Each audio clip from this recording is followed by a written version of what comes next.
Okay. What's going on, guys? So welcome to a daily dose type of video. There are a few stories I want to talk about, and we're going to knock them all out in this video.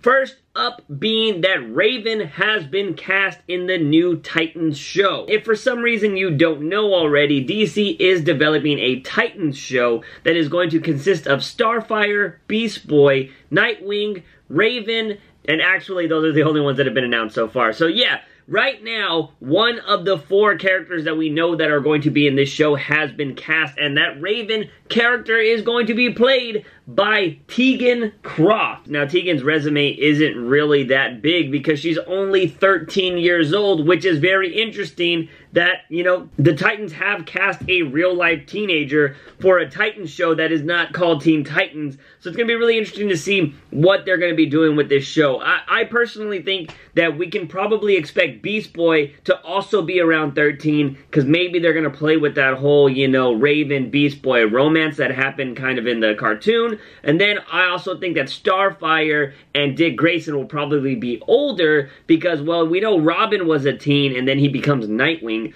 So he's going to already be Nightwing in this show. He's not going to be Robin. Well, they said Dick Grayson is going to be on the show, but they kind of also hinted that it's going to be Nightwing. So we should expect Nightwing because he's going to be the leader of the Titans, and then I would expect him to have some kind of romance with Starfire. So definitely look for Nightwing and Starfire to be older actors, whereas Beast Boy and Raven will more than likely be younger with this first casting. Now, I haven't seen this actress in anything, but, you know, if they're gonna go with the 13-year-old Raven, that's kind of cool. I just hope she has her deep, dark voice, kind of like the way Tara Strong used to play her in the Teen Titans cartoon, because that Raven was my favorite, and then we'll just go from there. It's gonna be really interesting to see. Are they gonna give her the pale skin, or is she just gonna be wearing a hoodie all the time? It's gonna be really interesting to see what they do with this character, but I'm just excited that we're finally starting to get news for this new show. Jumping from one superhero show to another, it looks like The Flash might be done with Speedster villains. Kevin Yeoman of the Television Critics Association tweeted out, "The Flash is likely done with Speedster villains. Season 4 will find the likeness that was in the first 2 seasons." Now, granted, this isn't an executive producer saying this, but you know, it is very possible that The Flash could be done with Speedster villains, and that might make some of you, like myself, very happy, because I've hated that there have been 3 Speedster villains in 3 seasons. It just got really annoying, it was very bland, and this last one was very bad in my eyes. But some of you might be disappointed that you're not going to get Godspeed or anybody like that. Which, I don't know if they're going to get away from Speedster villains altogether. I think this person might mean that they're just not going to be Speedster villains in Season 4, maybe Season 5, and maybe in Season 6 if they want to try something different, which it wouldn't really be different because they've done Speedster villains, they'll probably go to Godspeed or something like that. But I do think that The Flash has finally realized that the Speedster villain was kind of a bad thing to do 3 seasons in a row, and the whole time travel aspect of The Flash has just become one big meme for them, and people are starting to hate that about the show, that I think they want to get as far away from Speedster villains as possible. So this might be the first season that we actually don't see Barry fuck up a timeline. The last thing I want to talk about is the Shazam movie. Now, for a while we've been hearing that Shazam is going to be the next DCEU movie in production, and Daniel Sandberg, who is going to be directing that movie, is starting to, his movie Annabelle Creation is about to come out, so now he's starting to talk about Shazam more, so we're starting to get a little bit of information. Now, we still don't have anybody that is cast in the Shazam role, although if you do follow J-Roar on Twitter, he actually made a video about possibly Alan Ritchson being Shazam, and they had a little bit of Twitter exchange going back and forth at him, maybe either just trolling him, or, you know, it could be that he is actually going to be Shazam, because a long time ago he did say, yeah,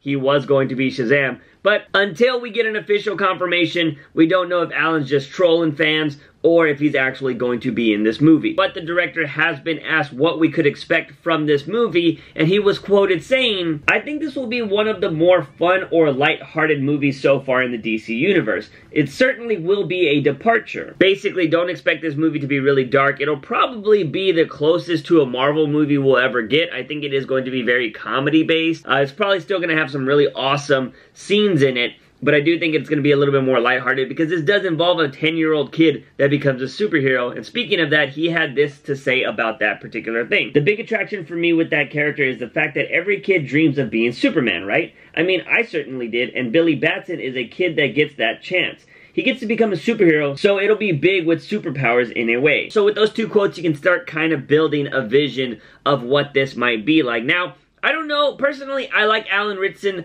as Shazam, but he wasn't my first choice. My first choice was actually Derek Thieler from the show Baby Daddy. He was originally my person I thought would be a really great Shazam, because if you've ever seen that show, he's very, like, comedy and quirky on that show, kind of plays like a buffoon sometimes, but you know, that's very much like Alan Ritchson. If you've seen Blue Mountain State, he's very crazy on that show. So I do think we're going to need somebody with a very quirky personality, because you got to remember, it's going to be a kid's mindset in an adult superhero body, and long as, you know, I'm really interested in this because I personally enjoy Shazam, especially the Jeff Johns run, which is really awesome because Daniel Sandberg is reading the Jeff Johns Shazam comics because he's using that as reference. So I'm really interested to see if we're going to be getting the Marvel family or if it's going to be Billy Batson by himself, because there are, you know, sources where it's just him and there is no family involved. So I'm you know, intrigued to see what they're going to do with the story, and I can't wait for more information to come out. But the next big thing is we need to find out who Shazam's going to be, especially if this movie is going to start filming in early 2018. Anyways, guys and gals, that's it for this mini daily dose. Don't forget, if you ever want to support this channel, you can check out the Patreon like these awesome people did, or you can do the OG thing and give this video a like and share it with all of your Juice from the Box buddies. I don't know. Don't forget to hit that subscribe button for all things nerdy and geeky on this channel. As always, I'm your host, Juicebox. Remember, when you wake up in the morning, ask yourself something. Have I had a daily dose of juice? See you guys next time. Bye.